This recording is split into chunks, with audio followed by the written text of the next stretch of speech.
Olá, estudantes da segunda série, tudo bem com você? Eu espero que sim. Eu sou a professora Ana Carolina e vamos para mais uma aula de biologia. O tema de hoje é invertebrados anelídeos, isso mesmo, vamos falar das minhoquinhas. Bom, objetivos então da aula de hoje, né? Conhecer alguns representantes do filo Annelida, que são atuais, né? E reconhecer a importância ecológica e sanitária envolvendo esses carinhas aí. Então, vamos começar com uma reportagem, tá? Hermafroditas, 32 cérebros e 18 testículos, as sanguessugas e sua utilização pela medicina. Entre 1825 e 1850, as sanguessugas eram usadas para praticamente tudo. Até hoje não há ferramenta tão eficaz como essas criaturas para evitar que o sangue se acumule nas regiões tratadas, reduzindo pressão sobre veias e formando novas conexões sanguíneas.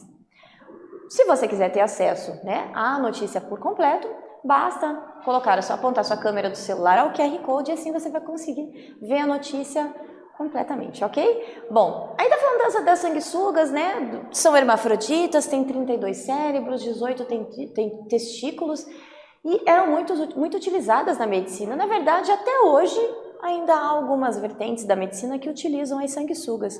Mas por que será, né? Elas se alimentam de sangue, olha só.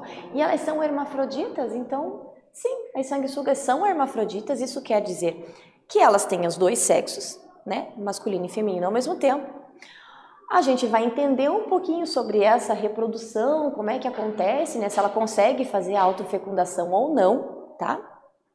Mas assim, o que é importante saber é que elas são hermafroditas, né? Elas sugam sangue e elas têm anéis em seu corpo. Isso mesmo, elas são do grupo Annelida, o mesmo grupo das minhocas, ok? E fala aí, né? Uma pergunta, você já teve a oportunidade de ver um minhocário como esse da imagem abaixo? Sabe para que ele serve, qual a sua importância? Então esse é um minhocário, né, que a gente encontra na internet para vender, mas é claro que dá para fazer de diversas formas diferentes. É uma composteira doméstica. Então assim, composteira doméstica a gente já sabe que funciona para dar uma finalidade ao resíduo orgânico das casas, certo? Será que com as minhocas faz diferença? Pois eu vou te dizer que sim, faz diferença. As minhocas, principalmente aquelas minhocas Eisenia fétidas, né, que são californianas, elas se alimentam muito mais rápido, né, desses restos orgânicos e produzem o humus muito mais rápido. Então elas são adequadas justamente para as composteiras e é por isso que essas composteiras são chamadas de minhocário, ok? Bom, vamos então falar de fato sobre os anelídeos, né? Quem são os anelídeos, tá? São invertebrados de corpo mole, são, né, corpo alongado, cilíndrico, tá? Podem viver em água doce, salgada ou mesmo no solo úmido, elas não gostam de solo seco, certo? São elas as minhocas, sanguessugas e os sabelídeos, né, que são marinhos, ok? Bom, características gerais, né? Eles possuem simetria bilateral. Simetria bilateral é aquele que você corta no meio, tem dois lados iguais, certo? Triblástico, ou seja, tem os 3 folhetos embrionários, né? Ectoderme, mesoderme, endoderme, e são protostômios também. Protostômios é aquela característica que a boca se desenvolve antes do restante do corpo, ok? Bom, com relação, né, a ectoderme, endoderme e mesoderme, aqui a gente tem um corte, né, do corpo da minhoca, tá? Então aqui está mostrando os 3 folhetos embrionários e também o celoma ali no meio, ok? Fisiologia, né, sobre o sistema digestório, ele é completo. Então ele começa com a boca, termina com o ânus, né? Então ela tem moela e tem papo. A respiração é cutânea ou branquial, então ela respira pela pele e também através de brânquias, certo? E tem o sistema circulatório fechado. Isso quer dizer que o sangue não se mistura, né? Não sai dos vasos sanguíneos, ok? Então aqui, ó, uma minhoca aberta, a gente consegue ver a parte interna dela. Claro que o clitelo sempre fica próximo da cabeça, então aqui nós temos a boca, a faringe, os corações, em número de 5 ali, o papo e a moela, que vão auxiliar na digestão, ok? Mais sobre a fisiologia das minhocas, né, dos anelídeos em geral. A excreção é feita por metanefrídeos. Metanefrídeos são aqueles que têm, como se fossem túbulos, né, que vão liberar as excretas para o ambiente, tá? E o sistema nervoso é formado por gânglios, tá? Então tem vários gânglios ao longo do corpo. Então aqui tem os gânglios cerebrais, os gânglios sensitivos, né, anéis nervosos e tudo mais, ok? Bom, Vamos então para a primeira atividade. Observe a charge abaixo. Pedido de casamento, pedido matemático, químico, histórico e também o pedido biológico. Não está entendendo nada, né? Ela relaciona uma característica dos anelídeos mais marcante. Que característica é essa? Pensa um pouquinho, eu já volto com a resposta.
aí, conseguiu descobrir o porquê da piadinha?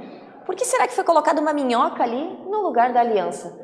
Bom, se você lembra que a aliança ela tem um formato circular, um anel, o corpo dos anelídeos é formado por anéis. É uma piada biológica, não é mesmo? Então, os anelídeos são animais que caracterizam-se pela presença de metameria ou segmentação, né? Significa que o corpo dele é dividido em anéis. É justamente esse o motivo do nome, né? Anélida ou anelídeos. É o corpo formado por anéis, dividido por anéis, tá? Bom, classificação. Então, existem várias classificações dentro do grupo dos anelídeos, né? Tá? O primeiro deles é oligoqueta, tá? Se escreve oligochaeta, mas se fala oligoqueta. Esse grupo apresenta poucas cerdas, né? Que são feitas de quitina. E o clitelo é desenvolvido. O exemplo é a minhoca. Clitelo é aquela área da minhoca, do corpo da minhoca, que é próximo da cabeça e que é mais claro. Então, quando a gente pega a minhoca, a gente consegue ver que tem um anel um pouco maior e que é um pouco mais claro, né? Esse clitelo, ele tem participação durante a reprodução, tá? E oligoqueta significa que tem poucas cerdas. Então, sim, as minhocas, elas têm cerdas no corpo, é que a gente não consegue ver, né? Ok? Poliqueta quer dizer que tem muitas cerdas, tá? São anelídeos com muitas cerdas, são predadores marinhos e dulcícolas. Dulcícolas que vivem também em água doce. Então a gente pode encontrar desses animais, né, em rios e também no mar, ok? Eles não têm clitelo e o exemplo é o Nereis, que é esse aqui da imagem, ok? O próximo é o Hirudínia. Hirudínia é o grupo justamente daquele primeiro exemplar que a gente falou durante a reportagem, tá? É o grupo das sanguessugas. Nesse caso, elas não têm cerdas. Hirudíneas também são chamadas de aquetas. Isso quer dizer que não tem cerdas, tá? Então não tem cerdas, tem o clitelo que é atrofiado e apresentam ventosas, né? O exemplo são justamente as sanguessugas. Aqui tem uma importância médica, né, desses animais, tá? Então eles combatem a gangrena, o descongestionamento de vasos sanguíneos, restabelecem a pressão e a circulação sanguínea normais, eficazes contra problemas inflamatórios como artrite, por exemplo. Mas é claro que a gente não deve utilizar esse tipo de animal, né, de forma aleatória, tá? Esse tipo de uso das sanguessugas é uso médico. Então, somente o médico pode utilizar, né, durante um determinado tipo de tratamento, o animal, né? Antigamente utilizava-se de qualquer forma, né? Pegava uma sanguessuga que estava no paciente, colocava no outro, até que descobriram que não era, né, muito higiênico fazer esse tipo de coisa, né? Então hoje tem todo um cuidado com biossegurança, tá? São, né, algumas áreas da medicina que ainda utilizam esse tipo de animal e de fato ele é muito eficiente para algumas coisas, né, relacionadas aí a tratamentos, principalmente, né, com coagulação sanguínea, né, problemas de sangue, de gangrena, de pressão e tudo mais, ok? Com relação à reprodução, então assim, já comentei que elas são hermafroditas. Hermafrodita é aquele ser vivo que possui os dois sexos, né, masculino e feminino ao mesmo tempo, tá?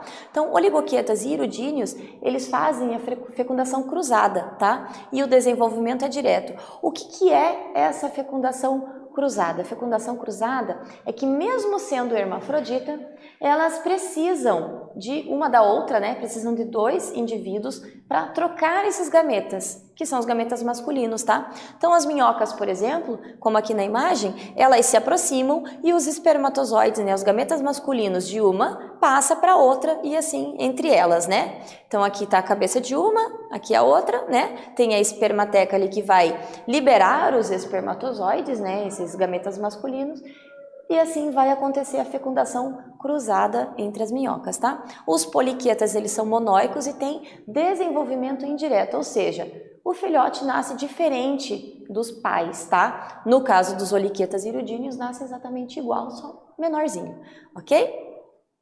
Aqui mostra como é que forma depois, né, o casulo, onde vai ficar, né, os filhotinhos. Então aqui são óvulos fecundados, né? Ela libera esse casulinho. Como você pode ver aqui na imagem, isso aqui é uma imagem real dos casulos que a gente pode encontrar, por exemplo, no solo ou dentro do minhocário. Dentro do minhocário é bem legal, que dá para ver bem direitinho esses casulinhos, né? É como se fossem ovos mesmo de minhocas, tá?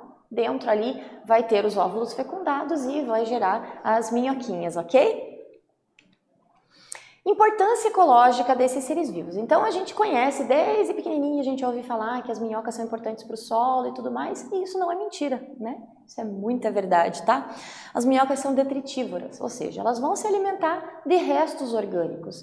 Então, por exemplo, dentro de um minhocário, dentro de uma composteira doméstica, você pode colocar todos os restos orgânicos da cozinha, né, que não sejam temperados, porque ali é um ambiente fechado, né, não tem como ela fugir para outro lugar, então ali você tem que colocar o mais natural possível, né, cascas de frutas, de verduras, né, salada que não foi temperada, né, papel que não esteja engordurado e tudo mais. Então é possível, por quê? Porque as minhocas elas vão se alimentar desses restos orgânicos e na natureza não é diferente, tá? E elas vão se alimentar também de animais mortos. Após essa alimentação, elas vão produzir esse humus, né? Que é o que a gente chama de humus de minhoca, que é um adubo natural, certo? Bom, vamos para a segunda atividade então. As minhocas têm grande importância, desempenhando funções ecológicas e ambientais juntamente com o cupim, formiga, besouro, etc. São fundamentais à saúde do solo e da agricultura. Como de fato as minhocas contribuem com a saúde do solo e como as mudanças climáticas poderiam afetá-las? Pensa um pouquinho, eu já volto com a resposta.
E aí, conseguiu chegar pensou no porquê, né? Como que será que as minhocas contribuem para o solo? E será que as mudanças climáticas afetam, né, de alguma forma as minhocas? Bom, com relação à contribuição, se você pensou, né, que elas se alimentam, né, elas são detritívoras, se alimentam de restos vegetais, então elas têm um papel muito importante aí, né, além delas fazerem a aeração do solo, né, faz aqueles canais na terra que permitem a passagem de ar, a passagem de água, elas se alimentam de restos orgânicos, né, por serem detritívoras, então aí no solo elas têm uma importância muito grande, ó, alimentam-se de restos vegetais, desenvolvendo o solo, o humus, né, que é o adubo para o solo. Com relação às mudanças climáticas, né, elas causam alterações no clima, né, as mudanças climáticas causam alteração no clima, podendo manter por mais tempo períodos de seca. Minhocas, elas gostam de ambiente úmido, certo? Então, se não tem um ambiente úmido, se está seco demais o solo, as minhocas não conseguem sobreviver ali por muito tempo, certo? Então, sim, as mudanças climáticas afetam esses animais de muitas formas, né? Inclusive, se o solo fica seco demais por muito tempo, as minhocas provavelmente vão morrer, certo? Elas não vão conseguir fazer a aeração do solo, elas não vão contribuir, né, com a formação do adubo e tudo mais. Ainda sobre, né, as composteiras domésticas, que eu não comentei, ela é formada por 3 caixas, né? E essas 3 caixas, né, nas 2 primeiras, as que ficam em cima, as minhocas vão se alimentar dos restos orgânicos e produzir o humus. A terceira caixa é aquela formada pelo chorume, que é o líquido, né, proveniente da decomposição. Esse chorume também é um adubo que também pode ser utilizado, né, em jardins, em vasos, em hortas e tudo mais. Então, ter uma composteira doméstica, né, é a melhor forma de dar uma destinação para os resíduos orgânicos. Junto com as minhocas, melhor ainda, ok? Bom, nessa aula então a gente falou sobre as principais características, né, dos anelídeos, a morfologia, fisiologia, classificação biológica, a importância desses animais, né? Eu espero que vocês tenham gostado e até breve.